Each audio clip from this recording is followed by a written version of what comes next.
अंतिम दिन जोरों पर रहा भाजपा का अभियान। शुजालपुर में स्कूल शिक्षा मंत्री इंदर सिंह परमार ने संभाला मोर्चा। बारिश में भीगते हुए मतदाताओं से वोट मांगने की अपील। भगवान राम के ननिहाल छत्तीसगढ़ की पहल, वैश्विक पर्यटन के अनुरूप विकसित करने का लक्ष्य। राम वन गमन पथ के लिए 5 करोड़ से अधिक की राशि स्वीकृत। लखनऊ में आयोजित हुआ 4 दिवसीय आम महोत्सव। प्रदर्शनी में रखी गई कई प्रदेशों से आई आम की प्रजातियां। छत्तीसगढ़ के अलीराजपुर जिले के 6 किसानों ने मारी बाजी। लगातार हुई बारिश से श्योपुर में लोगों के घरों में भरा पानी। घरों को छोड़कर दूसरी जगह रहने पर मजबूर लोग। कलेक्टर ने लिया सख्त एक्शन। और बेटमा के पास दौलताबाद फाटे पर मिला युवक का शव। युवक के शरीर पर चोट के निशान। पुलिस ने हत्या की जताई आशंका।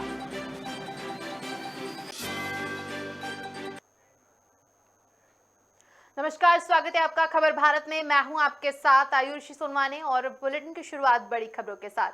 शुजालपुर नगरपालिका चुनाव प्रचार के अंतिम दिन भाजपा का चुनाव प्रचार अभियान जोरों पर रहा। इस दौरान सभी वार्डों के भाजपा प्रत्याशी मतदाताओं को रिझाने के लिए प्रचार में जुटे रहे। वहीं शहर के 25 वार्डों के भाजपा समर्थित प्रत्याशियों के लिए स्कूल शिक्षा मंत्री इंदर सिंह परमार ने मोर्चा संभालते हुए बरसते पानी में भीगते हुए मतदाताओं से भाजपा के पक्ष में वोट देने की अपील की। गौरतलब है कि आगामी 13 जुलाई को नगर निकाय चुनाव के अंतिम चरण में शुजालपुर नगरपालिका परिषद के लिए मतदान होना है, जिसके लिए शाम 5 बजे के बाद से चुनाव प्रचार थम गया है।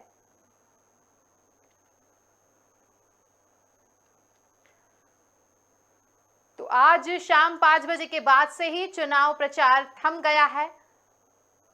बरसते पानी के बीच मंत्री परमार ने जनता के बीच पहुंचकर जनता से भाजपा के पक्ष में वोट करने की अपील की। तो तस्वीरों में आप देख सकते हैं किस तरह से बरसात के बीच इंदर सिंह परमार जनता के बीच पहुंचे, जनता से अपील की कि भाजपा के पक्ष में प्रत्याशियों को वोट दे। शुजालपुर की तस्वीरें आपको दिखा रहे हैं।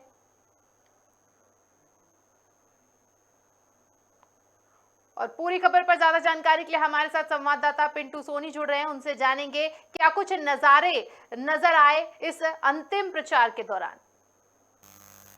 आयुषी, मैं बताना चाहूंगा दूसरे चरण का अंतिम मतदान 13 जुलाई को होना है। उसके लिए कांग्रेस सहित भारतीय जनता पार्टी और आम आदमी पार्टी सहित कई निर्दलीय प्रत्याशी मैदान में है। देखा जाए तो शुजालपुर के 25 वार्डों में कुल 73 मैदान प्रत्याशी अपना भाग्य आजमा रहे हैं, जिसमें 25 कांग्रेस के भी हैं, 25 प्रत्याशी बीजेपी के हैं, 7 भारतीय जनता पार्टी के हैं और 17 जो निर्दलीय प्रत्याशी खड़े हुए हैं। तो इसी में भी जैसा कि आज देखा कि आज अंतिम दिवस है प्रचार का। शाम 5 बजे के बाद चुनाव प्रचार पूरी तरह थम गया है। इसके पहले दोनों ही दलों के प्रत्याशियों ने बहुत गर्मजोशी से अपना चुनाव प्रचार किया। इसमें जैसा देखा गया कि बरसते पानी में स्कूल शिक्षा राज्य मंत्री इंदर सिंह परमार जो कि क्षेत्रीय विधायक भी हैं, उन्होंने भी अपने भाजपा समर्थित 25 वार्डों के प्रत्याशियों के लिए आम जनता से गिरते पानी में भीगते हुए वोट की अपील की है। आयुषी जी बिल्कुल। और कहीं ना कहीं बरसते पानी के बीच जो चुनाव प्रचार है उसमें कहीं कोई कमी नहीं देखी गई, लेकिन प्रचार के दौरान की अगर हम बात करें तो जनता का जो रुझान है वो किस ओर ज्यादा दिखाई दे रहा है?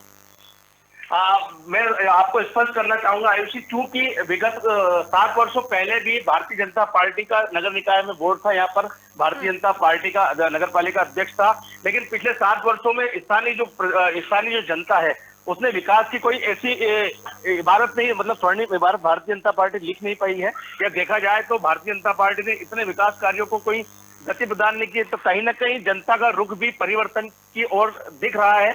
इसी को संज्ञान में लेके स्कूल शिक्षा राज्य मंत्री इंदर सिंह परमार ने मोर्चा संभालते हुए अपने क्षेत्र में भारतीय जनता पार्टी की प्रचंड जीत के लिए यह अभियान चलाया है और निरंतर लगातार चुनाव प्रचार जारी है। चलिए पिंटू जी, पूरी खबर पर हमारे साथ बने रहिएगा। और यहाँ पर खबर शुजालपुर से आपको बता रहे हैं, जहाँ पर बरसते पानी के बीच मंत्री परमार खुद जनता के बीच पहुंचे और जनता से भाजपा के पक्ष में वोट करने की अपील की।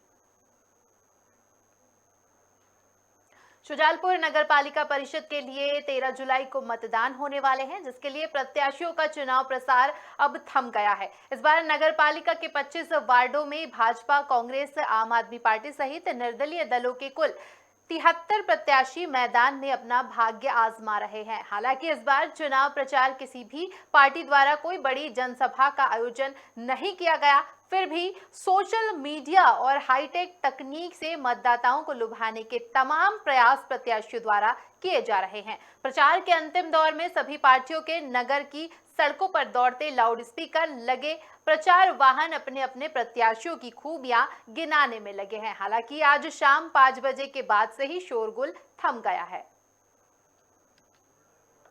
और पूरी खबर पर ज्यादा जानकारी के लिए हमारे साथ संवाददाता पिंटू सोनी जुड़ रहे हैं, उनसे जानेंगे नगर में किस तरह का प्रचार किया गया और उसके क्या कुछ नतीजे आ सकते हैं। आयुष जी, मैं बताना चाहूंगा कि जैसा कि 13 जुलाई को अंतिम मतदान होना है, उसके लिए आज प्रचार थम चुका है और पूरे वार्डों में, शुजालपुर के 25 वार्डों में कुल 73 प्रत्याशी मैदान में, जैसा कि मैंने हाल ही में बताया था।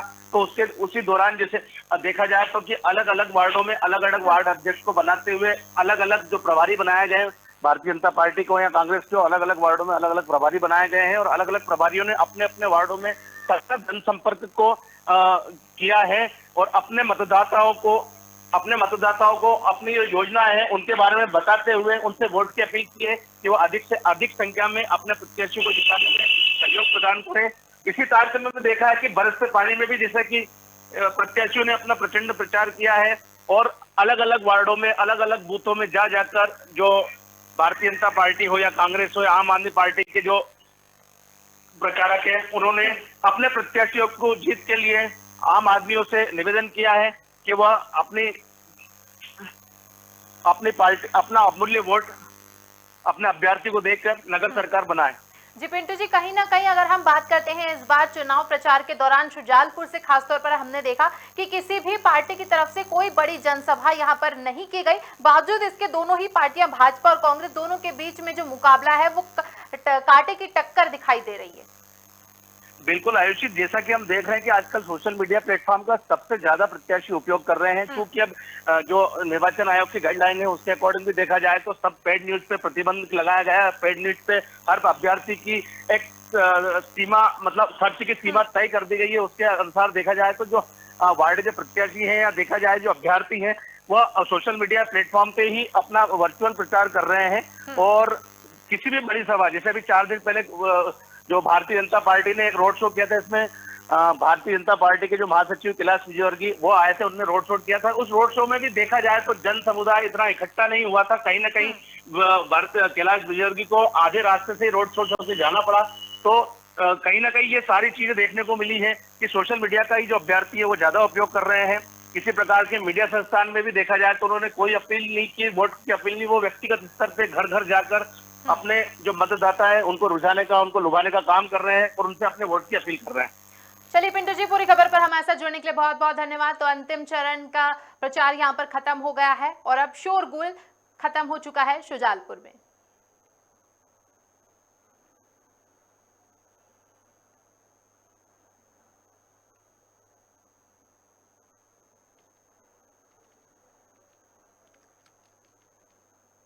और अगली खबर छत्तीसगढ़ से आपको बता रहे हैं, जहां पर छत्तीसगढ़ की पहचान भगवान श्री राम के ननिहाल से की जाती है, क्योंकि वनवास काल में श्री राम ने छत्तीसगढ़ में महत्वपूर्ण समय बिताया था, जिसमें ऋषि आश्रम और प्रकृति के मध्य वनवास काटा। ये भी एक कारण है कि छत्तीसगढ़ की लोक कथाओं और आम जनजीवन में राम रचे बसे हैं। सरकार की संकल्पना पर छत्तीसगढ़ पर्यटन मंडल वैश्विक पर्यटन क्षेत्रों का विस्तार किया जा रहा है। 75 ऐसे स्थान हैं जहां भगवान राम आए थे, उन्हें वैश्विक पर्यटन के अनुरूप विकसित करने का लक्ष्य रखा गया है। पर्यटन बोर्ड के अध्यक्ष अटल श्रीवास्तव ने सरकार की महत्वाकांक्षी परियोजना राम वन गमन पथ के लिए रामगढ़ को चिन्हित किया है, जिसमें 5 करोड़ से अधिक की राशि दी गई है। यह कार्य पूरा होने के बाद वैश्विक स्तर पर इसकी अलग पहचान होगी।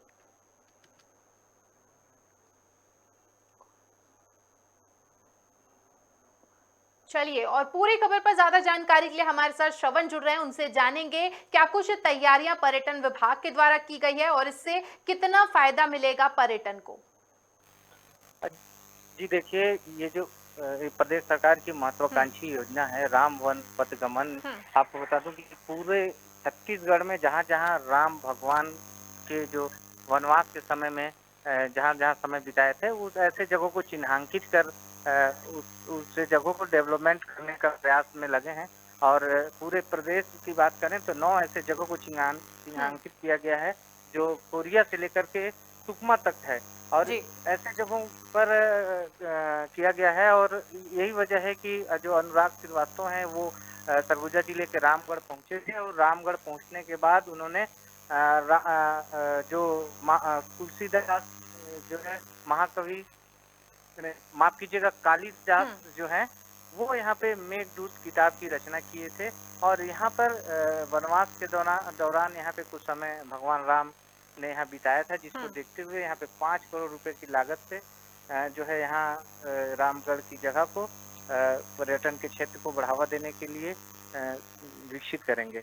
जी श्रवण, अगर हम बात करें तो यहाँ पर 5 विशेष जगहों को, 5 विशेष स्थानों को चिन्हित किया गया है। तो ये जो चिन्हित किया गया है इन स्थानों पर, किस आधार पर इन्हें चिन्हित किया गया है? देखिए, यहाँ पे जो रामगढ़ का जगह है वहाँ पे महाकवि कालिदास ने मेघदूत किताब की रचना की थी, और यहाँ नाट्यशाला है और तमाम ऐसे जो चिन्ह हैं जो ये प्रतीक करते हैं कि राम भगवान जो है यहाँ पे अपने वनवास के दौरान यहाँ पे पहुँचे थे और कुछ समय यहाँ पर बिताया था। और ये जो रामगढ़ है वो आज नहीं, पूरे सरगुजा ही नहीं, पूरे विश्व में जाना जाता है। और कई झांकियाँ भी यहाँ पे दिल्ली में इसकी निकाली गई थी। और यहाँ पे जिस तरह से राम वन गमन पथ जहाँ जहाँ है, भगवान राम के पद है, वहाँ को जी बिल्कुल श्रवण, और कहीं ना कहीं आज का जो युवा है वो अपने इतिहास से कहीं ना कहीं दूर होता जा रहा है। तो इस तरह का जो प्रयास सरकार के द्वारा किया जा रहा है, कहीं ना कहीं युवा जो है अपने इतिहास से इसके तहत जुड़ जाएगा। बिल्कुल जिस तरह से आज के युवा पीढ़ी हैं वो इस तरह के जो पुराण और महाभारत, इस सारी चीज़ों को न देख करके अन्य क्षेत्र जैसे मोबाइल और टेलीविज़न की दुनिया में बढ़ते जा रहे हैं, बढ़ाव होते जा रहे हैं। लेकिन इस तरह से अगर प्रदेश सरकार ने एक कदम उठाया है तो इससे जो है ये सारी चीज़ों का जो पर्यटन के क्षेत्र में जिस तरह से बढ़ावा दे रहे हैं, तो ये जो है साबित होगी और युवाओं के लिए ये प्रयास है। चलिए श्रवण, पूरी खबर पर हमारे साथ जुड़ने के लिए बहुत बहुत धन्यवाद। तो राम वन गमन पथ के लिए पर्यटन विभाग विशेष तौर पर तैयारियां कर रहा है। राम वन गमन पथ हमारे मुख्यमंत्री जी की बहुत ही महत्वाकांक्षी योजना है। भांचा राम का जो ननिहाल है वो छत्तीसगढ़ में था, जो कौशल्या माता का मंदिर चंद्रखुरी में बना हुआ है। उन्होंने ये निर्णय लिया कि हम राम वन गमन पथ पर्यटन पथ का विकास करेंगे। उसमें ऐसे 9 पॉइंट अभी चिन्हित किए गए हैं जहाँ पर विकास कार्य जारी है। चंद्रखुरी का कंप्लीट हो गया है, सूर्यनारायण का फर्स्ट फेज़ का काम हो गया है। सीतामढ़ी और जहाँ हम खड़े हैं रामगढ़ में भी कार्य प्रगति पर है। हमारी पूरी योजना है कि हम दिसंबर तक इस पूरे राम वन गमन पथ के 9 पॉइंट को कंप्लीट कर लेंगे, ताकि बाहर पूरे देश से आने वाले लोगों को पता चले कि भगवान राम ने अपने 14 साल वनवास छत्तीसगढ़ की दंडकारण्य धरती पर बिताया है। और इसलिए इस कार्य को बहुत हम लोग, क्योंकि मुख्यमंत्री जी की महत्वाकांक्षी योजना है, इसलिए हम लोग बहुत सजग रूप से इस काम को देख रहे हैं और जल्दी ही इस काम को आम पब्लिक के बीच में एक समर्पित किया जाएगा। ये रामगढ़ का जो राम वन गमन पथ का ये जो विकास है, ये करीब 5.5 करोड़ की लागत से बन रहा है। आम हमारे देश की स्मृति का हिस्सा है। आम के पहले बौर से लेकर उसकी गुठली तक उसका कोई हिस्सा नहीं जो कहावतों में नहीं हो, लोक कथाओं, कविताओं और किस्सों का विषय ना बना हो। वहीं हमारी रसोई भी आमचूर, अचार, चटनी और आम पट्टी जैसी चीजों के बगैर सूनी रहती है। आम के व्यापक महत्व को जानते समझते हुए यूपी सरकार ने 4 दिवसीय आम महोत्सव का आयोजन राजधानी लखनऊ में आयोजित किया, जिसमें उत्तर प्रदेश, मध्य प्रदेश, छत्तीसगढ़, उत्तराखंड समेत कई राज्यों के आम उत्पादक कृषकों ने विभिन्न किस्म के आम की प्रजातियों को प्रदर्शनी में रखा। आदिवासी अंचल अलीराजपुर जिले में 6 किसान इस आम महोत्सव में शामिल हुए। कृषक फलीमुल्ला खान, उंडवा के महेश सिंह और कांटी के कृषक दिलीप सिंह के आमों की प्रजातियों को उत्कृष्ट माना गया और इन्हें सराहते हुए पुरस्कृत भी किया गया।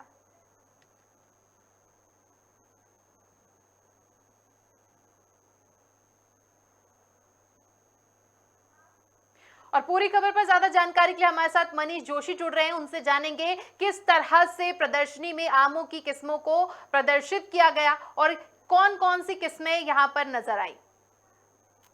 जी मैं बताना चाहूंगा, अलीराजपुर आदिवासी अंचल में आता है जी। यहाँ आम उत्पादनों ने उत्तर प्रदेश में आयोजित राष्ट्रीय स्तर के आम महोत्सव में उत्कृष्ट स्थान प्राप्त किया है। इस राष्ट्रीय कार्यक्रम का शुभारंभ उत्तर प्रदेश के मुख्यमंत्री आदित्यनाथ जी ने किया था। जी आपको मैं बताऊंगा कि जी और कहीं ना कहीं आम जो है, आम का विशेष महत्व भी होता है क्योंकि इसे फलों का राजा भी कहा जाता है। आदिवासी अंचल अलीराजपुर जिले में 6 किसान लोगों को इस आम महोत्सव में शामिल हुए थे उत्तर प्रदेश में। जी अलीराजपुर जिले में करीब 100 से ज्यादा किस्म के आम का उत्पादन होता है। यहाँ के आम की कई किस्म तथा इनका स्वाद देश विदेशों में काफी प्रसिद्ध है। यहाँ पर एक नूरजहां आम और केसर आम काफी प्रसिद्ध है मैम जी। और यहाँ पर अगर हम बात करते हैं आम की जो है कई तरह की इसकी किस्में होती है, लेकिन आम लोगों को इसके बारे में पता नहीं होता। तो कहीं ना कहीं इस प्रदर्शनी के माध्यम से जो लोग हैं, देश के जो जनता है, उसको आम की किस्मों के बारे में भी पता चला इस प्रदर्शनी के माध्यम से। जी बिल्कुल मैम सही बोला आपने। करीब 3000 आमों का स्टाइल लगा था। उसमें से अलीराजपुर जिला नूरजहां के आम से प्रसिद्ध था, उसे प्रथम स्थान मिला। और जोबट का एक प्रदीप सिंह राठौड़ है, उनका आम केसर आम था, उनको तीसरे स्थान पर उनको पारितोषिक इनाम मिला मैम जी। जी चलिए, पूरी खबर पर हमारे साथ जुड़ने के लिए बहुत बहुत धन्यवाद। तो 4 दिवसीय आम महोत्सव का आयोजन किया गया। अलीराजपुर जिले के 6 किसानों को यहाँ पर सम्मानित किया गया, उन्हें इनाम भी दिया गया इस महोत्सव के दौरान। और देश भर से कई राज्यों के किसान यहाँ पर पहुंचे थे अपने आम की प्रजाति को लेकर। तो अलीराजपुर के किसान को भी सम्मानित किया गया। और 4 दिवसीय ये महोत्सव किया गया था, आपको बता दें, जहां पर 6 किसानों को पुरस्कृत किया गया है सरकार के द्वारा। ये एक अलग, एक नए अंदाज में आम को प्रस्तुत करने की ये कोशिश की गई। इसकी सराहना करनी चाहिए क्योंकि देश में कई लोगों को आम की वैरायटी, उसकी किस्में कितनी होती हैं, ये नहीं पता था। लेकिन कहीं ना कहीं इस प्रदर्शनी के माध्यम से लोगों को ये पता चला कि आम की सिर्फ 1 या 2 प्रजाति नहीं होती, बल्कि उसकी कई प्रजातियां देश में पाई जाती हैं और कई अलग अलग हिस्सों में इसकी खेती भी की जाती है। तो अलीराजपुर के 6 किसानों को इस महोत्सव में सम्मानित किया गया। 4 दिवसीय ये महोत्सव किया गया था, आपको बता दें, जहां पर उत्तर प्रदेश, मध्य प्रदेश, उत्तराखंड सहित कई अन्य राज्यों से आम लेकर किसान पहुंचे थे प्रदर्शनी में। और 4 दिन तक ये महोत्सव का आयोजन किया गया। और चलिए, और हमारे साथ अब किसान जुड़ रहे हैं, आम उत्पादक हैं ये, उनसे जानेंगे किस तरह से खेती की जाती है, आम की विशेष तौर पर क्या तैयारी करनी पड़ती है फसल को लगाने से पहले, पेड़ जो होते हैं उसको किस तरह से बोया जाता है, किस तरह से उसको खाद दी जाती है, तब जाके कहीं आम बड़ा हो पाता है और उसकी वैरायटी अच्छी निकलती है।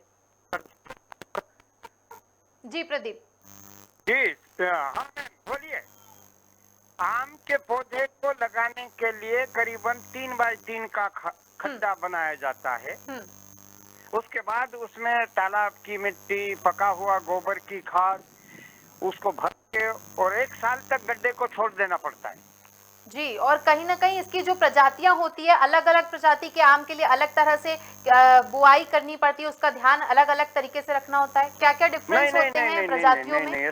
ऐसा कुछ नहीं है। जहाँ आम के पेड़ होते हैं जी, उसी जगह पर होते हैं, ये सब दूर नहीं होता। इसको एक मुरुम वाली मिट्टी चाहिए, कड़क पत्थर जमीन में होगा या काली मिट्टी होगी, वहाँ एकदम से पौधा बड़ा नहीं होगा। हाँ, जैसे हमारे अलीराजपुर जिला है तो ये जी। हार्टिकल्चर के लिए उपयुक्त जिला माना गया है। यहाँ जंगल में पेड़ पौधे हैं, सीताफल का जंगल है, देसी आम की लाखों प्रजातियां हैं। अगर हम बात करें प्रदीप जी, अलीराजपुर में कौन कौन सी किस्में पाई जाती हैं विशेष तौर पर आम की? सबसे विशेष यहाँ का नूरजहां है जो 4.5 किलो वजन का होता है। जी चलिए, पूरी खबर पर हमारे साथ जुड़ने के लिए बहुत बहुत धन्यवाद। तो 4 दिवसीय आम महोत्सव का आयोजन किया गया। अलीराजपुर जिले के 6 किसानों को यहां पर पुरस्कृत किया गया और अभी हमने किसान की आवाज आपको सुनाई। उन्होंने बताया कि किस तरह से मेहनत करनी होती है तब जाके कहीं फसल जो है आम उग पाता है।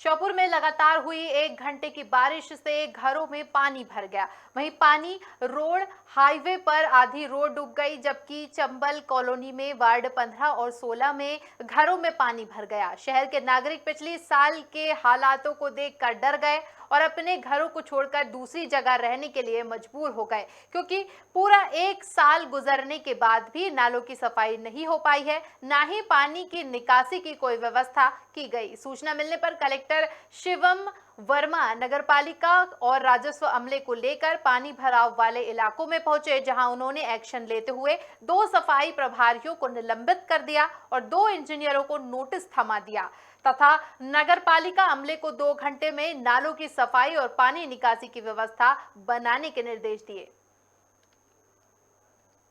देखिए इसमें पूरा उसका मुआयना भी किया गया और कुछ कमियां निकल कर बिल्कुल आई हैं। हमारे वार्ड 15 और 16 के प्रभारी इन दोनों के द्वारा ठीक प्रकार से जो ब्लॉकेज थे उसको नहीं ठीक किया गया है, इसलिए इन दोनों को अभी निलंबित भी किया जा रहा है। हमारे सब इंजीनियर जिनको ये देखना था कि जो चौकेज पॉइंट है जहाँ जहाँ उनको प्रस्ताव देकर उसको नाले को ठीक करने का जिम्मेदारी था, उन्होंने भी नहीं किया है। इनको शोकॉज दिया जा रहा है और अभी आज ही के दिन ये सारे जो ब्लॉकेज हैं इनको क्लियर किया जा रहा है। हमारी पूरी टीम इस समय फील्ड पर है और हम लोग शीघ्र ही इसको जितने ब्लॉकेज पॉइंट है इसको दूर करेंगे ताकि भविष्य में इस प्रकार का जलभराव की स्थिति न बने। और पूरी खबर पर ज्यादा जानकारी के लिए हमारे साथ नितिन जुड़ रहे हैं, उनसे जानेंगे क्या कुछ यहाँ पर एक्शन लिया गया है। कलेक्टर जब पहुंचे थे वहां पर तो क्या कुछ एक्शन उनके द्वारा लिया गया है और किस तरह के निर्देश यहाँ पर सफाई कर्मियों को दिए गए। नितिन सुन पा रहे हैं?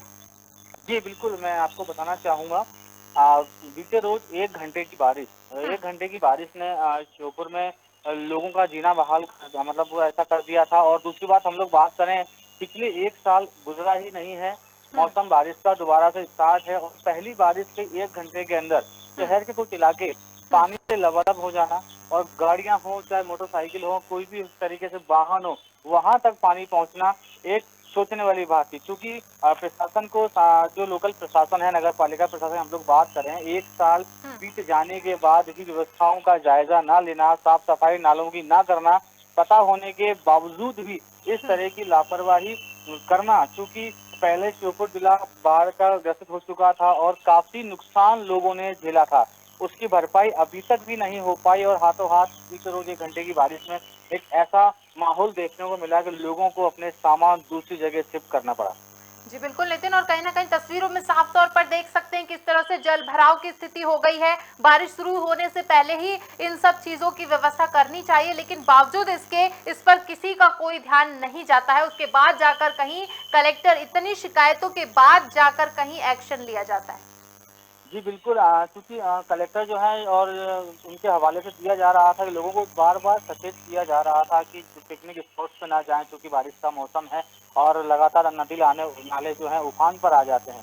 पिछले साल की हम लोग बात करें, जंगलों के अंदर काफी पुलिया और काफी पुल टूटे थे, इनका अभी तक भी किसी भी प्रकार की कोई मरम्मत नहीं हो पाई है। परंतु अब श्योपुर जिले के अंदर 1 घंटे की बारिश ने इतना बेकार माहौल कर दिया है कि लगातार जब ये पिक्चराइज सोशल मीडिया पे जब जाहिर होना शुरू हुई और लगातार ये सूचना कलेक्टर के पास पहुंची, तो लगातार उन्होंने अपनी पूरी फौज के साथ, पूरे शासन के अधिकारियों के साथ वार्डों का विजिट किया और वार्डों के विजिट के दौरान हाथों हाथ जब उन्होंने लापरवाही नगर पालिका के कर्मचारियों द्वारा देखी, जो वार्डों के प्रभारी होते हैं, जो सब इंजीनियर होते हैं, उनको जब इस तरह के आदेश दिए गए थे कि आपको ये सफाई करनी है, उसके बाद भी सफाई ना होना, इस तरह की लापरवाही के लिए कलेक्टर शिवम वर्मा ने 2 वार्ड प्रभारी को और सब इंजीनियर्स को इंजीनियर्स को वहाँ पर कारण बताओ नोटिस दिया है, प्रभारियों को निलंबित किया है और लगातार उन्होंने अगले 2 घंटे के नालों की सफाई करना, जो भी नाले चौक है उनकी सफाई करने के आदेश दिए गए हैं और लापरवाही पाई गई तो उसके खिलाफ सख्त से सख्त कार्रवाई करने के निर्देश भी कलेक्टर महोदय के द्वारा दिए गए हैं। इस तरह से हम लोग देख रहे हैं कल से लेकर अभी तक सफाई अभियान जारी है। ठीक है,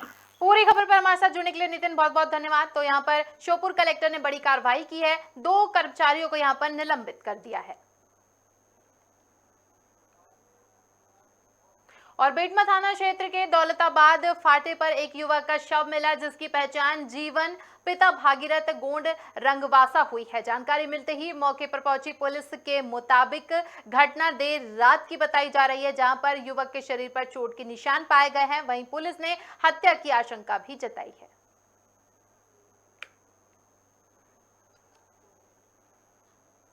खबर भारत की टीम गुरु पूर्णिमा को लेकर गाडरवारा के अंतर्गत साई खेड़ा के दादा धुनी वाले मंदिर पहुंची, जहां टीम ने मंदिर की तैयारियों का जायजा लिया। बता दें कि दादाजी धुनी वालों की समाधि स्थल खंडवा है और लीला स्थल नगर साई खेड़ा है, जहां दूर दूर से भक्त दादा धुनी वाले के मंदिर आते हैं। इस दौरान भक्तों से खास बात की गई और मंदिर के पुजारी मोशी जी से गुरु पूर्णिमा की तैयारियों की जानकारी खबर भारत की टीम ने ली।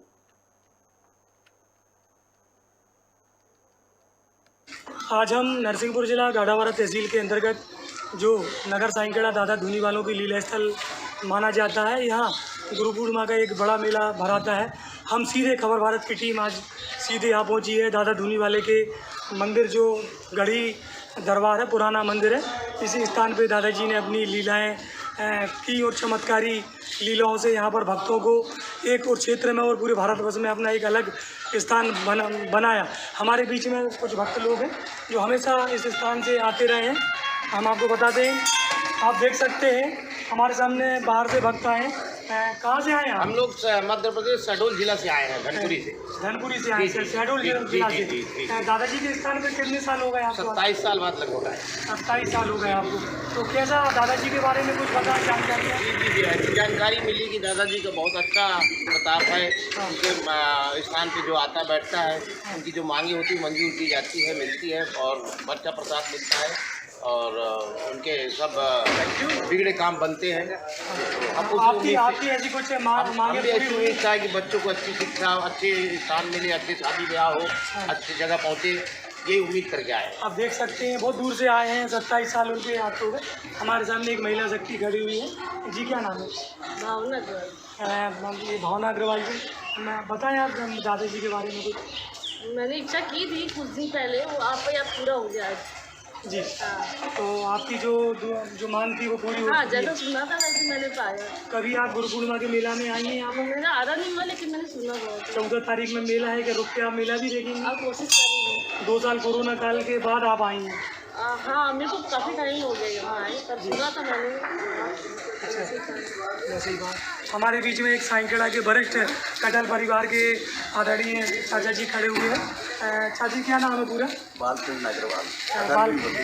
कटल जी बोलते हैं। तो चाचा बताएं, कुछ अनुभव बताएं दादाजी के मंदिर के बारे में। उनके एक आध अनुभव वो तो बताएं, तो बचपन से लेकर अभी तक उनकी एक से गाथाएं। फिर भी एक आध कोई बड़ी लीला बताएं। उन्होंने कई अपन को मतलब चलने में रुकती, जिनको सुनाई नहीं देता था उनको सुनाई देने लगा, जिनको बच्चे नहीं होते थे उनको बच्चे होने लगे। ऐसे बहुत सी अनेक दादाजी को सेवकतारी भी कहा जाता है। दादाजी को सेवकतारी भी कहा जाता है। बिल्कुल बिल्कुल अवतार है ही, तो सवाल ही नहीं, वो तो अपने अंदर की भावना है। गुरु पूर्णिमा में कैसा मेला रहता है यहाँ पर? वो तो अद्वितीय रहता है और अब जो जानते हैं आते हैं तो दोबारा फिर आएंगे। दादाजी धुनी वालों के जो हमेशा साथ रहते थे, उनको छोटे दादाजी, हरिहर जी दादाजी कहा जाता था। हमेशा दादाजी की वो सेवा करते थे और यही भक्त भजन में भी वो आता है। लोग अगर भजन गाते हैं और जयकारे लगाते हैं तो हमेशा एक ही गीत गाते हैं, भजलो दादाजी का नाम, भजलो हरिहर जी का नाम, भजलो दादाजी का नाम, भजलो हरिहर जी का नाम। सीधा खबर भारत की टीम नगर साईखेड़ा दादा धुनी वाले के मंदिर पर आई हुई है। मैं रिपोर्टर विनोद चौक से। चलिए पूरी खबर पर ज्यादा जानकारी के लिए हमारे साथ विनोद चौक से गाडरवारा से जुड़ रहे हैं, उनसे जानेंगे क्या कुछ तैयारियां यहाँ पर गुरु पूर्णिमा को लेकर की गई है। जी सुन पा रहे हैं? जी जी बिल्कुल, खबर भारत की टीम पहुंची खुद दादा धूनी वाले के मंदिर, वहां पर क्या कुछ विशेष इंतजाम किए गए हैं गुरु पूर्णिमा को लेकर?